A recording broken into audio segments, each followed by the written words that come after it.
ድንግል ማርያም ብለን እንማልዳለን። አምላክ አማኑኤል እግዚአብሔር ሆይ ሰላምን ላጣችው ዓለም በሙሉ ሰላምህን እንድትሰጥልን። የባህር ዳር ከተማ ለአርቲስት ሰማኝ በለው የመታሰቢያ መንገድ ሰየመች። በባህር ዳር ከተማ ለረጅም ዘመን በኢትዮጵያ የባህል ሙዚቃ ዘርፍ ጉልህ አሻራ ያኖረውን አንጋፋው ድምፃዊ ሰማኝ በለው ለማክበር የመንገድ ስያሜ ሰጥታለች። የከተማው አስተዳደር እንዳስታወቀው ከልማት ባንክ አካባቢ እስከ አዲሱ ስታዲየም የሚዘረገው ዋና መንገድ ካሁን በኋላ ሰማኝ በለው መንገድ በሚል ስም እንዲጠራ ውሳኔ ተላልፏል።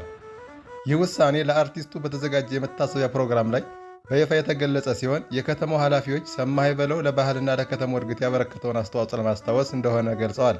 በባህር ዳር ተወልዶ ያደገው አርቲስቱ ሕይወቱን ለሙዚቃ ጥበብ በማሳለፍ በርካታ ተወዳጅ የባህል ሙዚቃዎችን ለአድማጮች አበርክቷል። በተለይ በጎጃም ግሽ አባይ ባህል ቡድን ውስጥ ባደረገው አስተዋጽኦ በሀገር አቀፍ ደረጃ ከፍተኛ ተወዳጅነትን አትርፏል። ከተማው አስተዳደር እንደገለጸው ይህ መንገድ ስያሜ ብቻ ሳይሆን በቀጣይም ለአርቲስቱ የሚደረጉ ሌሎች የክብርና የመታሰቢያ ፕሮግራሞች እንደሚኖሩ ጠቁሟል።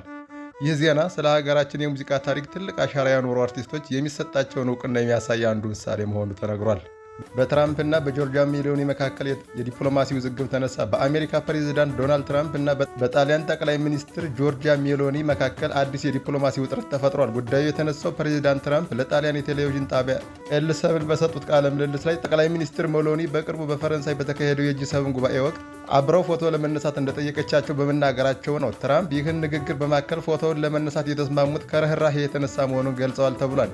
በምላሹ ጆርጂያ ሜሎኒ እነዚህ ንግግሮች ፈጽሞ ከእውነት የራቁ ናቸው በማለት ውድቅ አድርጋለች።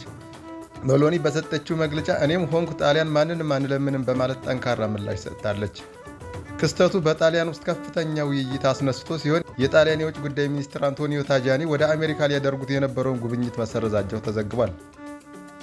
ይህም ጉዳይ ከግለሰቦች ንግግር በላይ የዲፕሎማሲ ተጽዕኖ እያሳደረ መሆኑን ያሳያል። ተንታኞች እንደሚሉት ይህ ውዝግብ ቀደም ሲል በአንዳንድ ዓለም አቀፍ ጉዳዮች ላይ በታዩ አስተያየት ልዩነቶች የተዳከመውን የሁለቱን መሪዎች ግንኙነት የበለጠ ሊያወሳስበው ይችላል ተብሏል።